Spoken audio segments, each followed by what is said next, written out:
You threw me off or? I'm started. You happy now? Gun control has been a hot topic for a very long time. People on the anti-gun control side believe that gun ownership is a constitutional right backed up by the Second Amendment. The anti-gun believe that you should be able to possess and own any firearm. They also believe that gun laws only restrict the law-abiding citizens. Pro-gun control believes that guns are the backbone to our crime problem. They also believe that gun laws help keep guns off the street and deter crime. The Second Amendment reads, a well-regulated being necessary to the security of a free state, the right of the people to keep and bear arms shall not be infringed. Underlying this amendment are two goals of an individual and collective defense from violence and aggression, which have been recognized by Congress.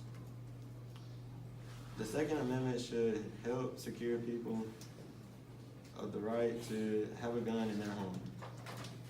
The government should not be permitted to declare who would or would not be able to bear arms on the basis of valid religious tests or any other standard or article.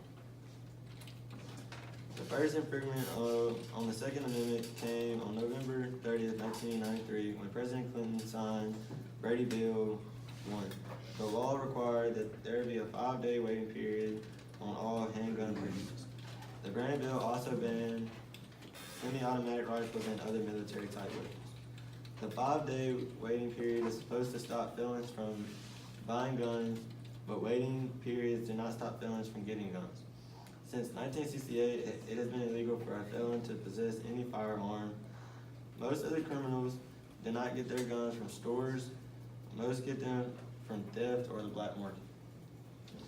While legitimate users of firearms encounter intense regulation and markets easily adapt to whatever difficulties a free society throws their way.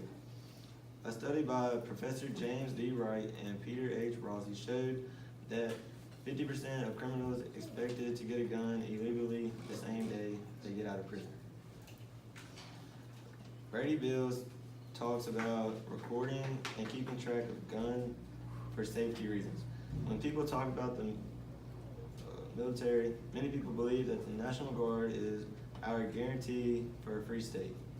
People need to realize that the President is Commander-in-Chief of the National Guard and may federalize it at any time. If this happens, the states would have no protection. The federal government would also know which citizens have guns. The President is to all data concerning the National Guard weapons, thus making possible their quick confiscation by armed forces. This is precisely a possibility the farmers sought to prevent when they enacted the Second Amendment. The record keeping and inspection provisions of the present federal gun control statutes enhance probability of government-sponsored armed confiscation and usurpation of power. The pro-gun want people to believe that people who own guns think they have God-given right to blow someone away. That is the one reason they felt registration was necessary.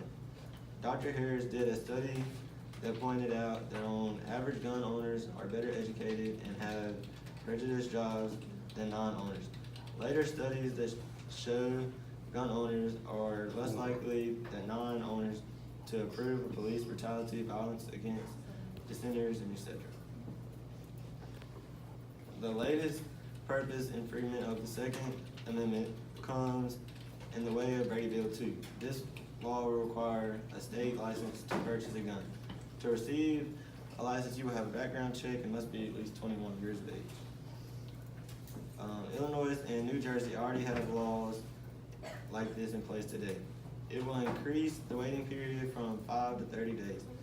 It will also require the private sale of a gun be done through a dealer and then require the waiting period.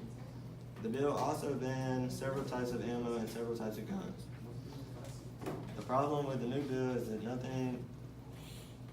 that it does nothing to deter crime. It only affects the law-abiding citizens. Criminals will not register their guns because they're usually stolen And according to Wright, feelings make it clear to if they cannot get smaller caliber guns, it will stimulate a wholesale shift to bigger, more lethal weapons. The study by Wright and Rossi, 83% of the criminals questioned said if they cannot get a handgun, they can always get a rifle or a shotgun. And thank y'all.